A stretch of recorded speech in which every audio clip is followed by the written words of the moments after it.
كنظهر كاكاديمي كجامعي، زائد كمتخصص في هذه القضيه الوطنيه ديال مغربيه الصحراء بالوثيقه هذه 40 عام، وكنبدا نسمع الكلام اللي لا اساس لا صحه ولا راس عنده مع الحكام ديال الجزائر.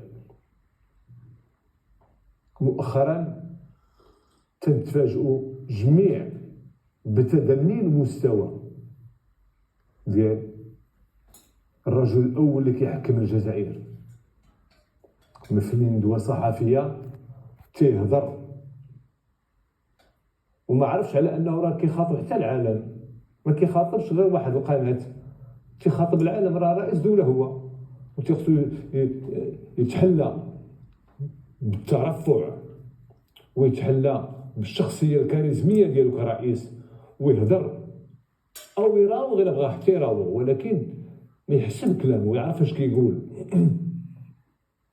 لانه راه يطيح براسو، كيطيح حتى بالبلاد ديالو، وكيولي اضحوكه. انا بالنسبه لي غير كمؤرخ وكاكاديمي مخلص لتاريخ الماده ديالي، كنسمع ليه كنبدا نضحك باستهزاء، تنقول شي خربق هذا السيد هذا. ملي جا في التصريح ديالو مع القناه تيقول على ان اسبانيا تخلات الجزائر ايامات بن بله على الصحراء في عام 1964. وانا تنقول هو الحماق هذا الا كان الرئيس ديال الدوله كيهضر بهذا المنطق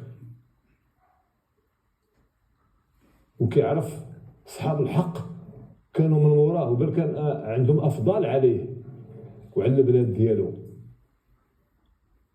1964 اسبانيا ما عندها حتى شي حاجه في الحسابات ديالها الا تعطي الصحراء للجزائر. وانا نتحدى يعطيني الوثيقه، اما لا غير اجي ونقول راه كلشي تيقول.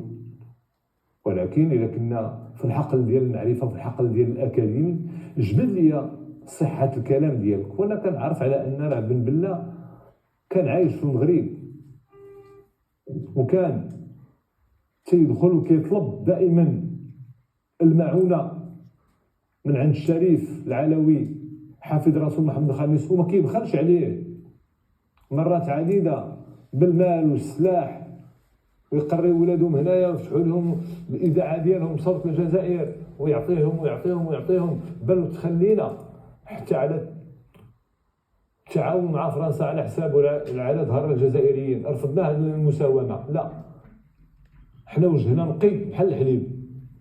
انا كنشوف على ان في جميع الخرجات ديال الرئيس يزيغ عن الطريق، واش كيكون في تمام القوه العقليه ديالو وكيعرف اش كيقول. وحنا كنعرفوا على ان محمد الخامس الله يرحمه جبد الوحده الترابيه في خطاب طنجه